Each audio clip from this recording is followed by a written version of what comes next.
And for member statements today, we will hear from the honourable members for the districts of Lewisporte-Twillingate, Fogo Island, Cape Freels, Conception Bay East, Bell Island, Placentia West-Bellevue, and Windsor Lake. The honourable member for Lewisporte-Twillingate.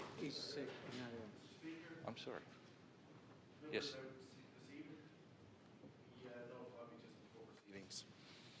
Okay, thank you. The House was not notified. Okay, thank you. I will continue then. The member for Fogo Island, Cape Freels. Thank you, Mr. Speaker, and welcome back. Thank you for the opportunity to rise in this honourable House and highlight exciting things happening in my district of Fogo Island, Cape Freels. The good folks of Centreville, Wirral, Trinity and Indian Bay, along with their mascot, Willie Millet, just celebrated the most successful 26th annual Winter Festival. The week started with a huge crowd attending the opening ceremony where fun and laughter filled the room. Their sense of community pride is alive and well. There was song and dance, mummers and feasts, events starting early in the morning and others ending late in the evening. Each and every event was sold out days in advance. The number of outstanding volunteers that were dedicated to this event was outstanding. I had the opportunity to attend many of the events, to be made fun of and to make fun.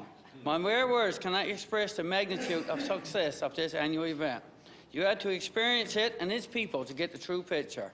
I would like to thank the host committee and amazing volunteers from Centreville, Wirral, Trinity and Indian Bay for another successful winter event. Thank you, Mr. Speaker. Thank you. The honourable member for Conception Bay East, Bell Island.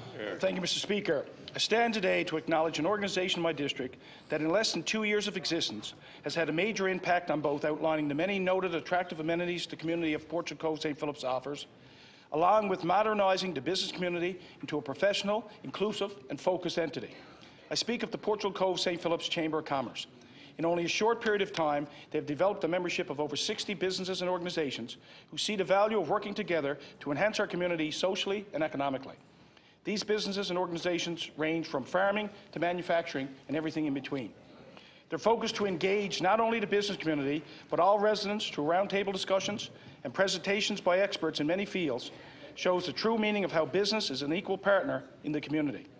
They're focused on developing a tourism strategic plan that not only includes the Portral Cove St. Phillips area, but many adjacent communities is another example of how they show a true desire to ensure as many as possible in the region benefit from their work. I would be remiss if I didn't acknowledge the support from the officials and councillors from the town of Portral Cove St. Phillips, along with the officials from the Department of Tourism, Culture, Industry and Innovation, who have all worked with the Chamber these past number of months to achieve their goals. A special thank you to Chamber's Board of Directors and its President, Mr. Mike Murray, for showing true leadership and commitment to the community.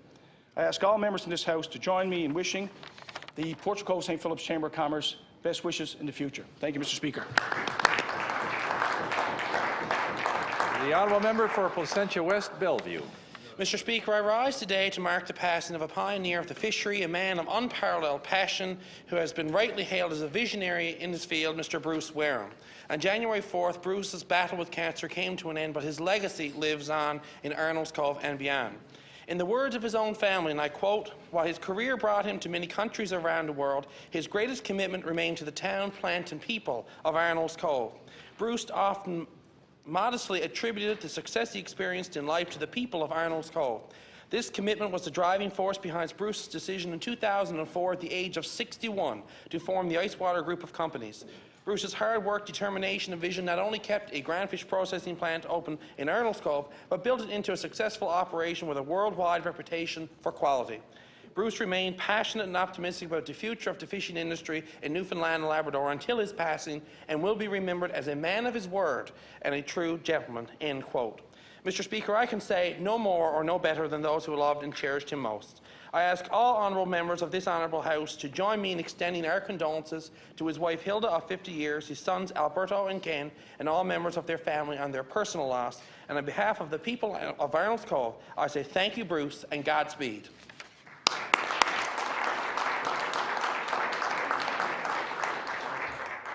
The honourable member for Windsor Lake. Thank you, Mr. Speaker. I rise today to recognize the outstanding work and community service of Windsor Lake resident Dr. Lloydetta Quaico, I was honored to be in attendance at Government House in January to witness Dr. Quaico receive the Order of Newfoundland and Labrador for her many cultural contributions in our province. A human rights champion, Dr. Quaico is founder and CEO of Sharing Our Cultures, an organization that works to address the needs of migrant children and fosters intercultural connections.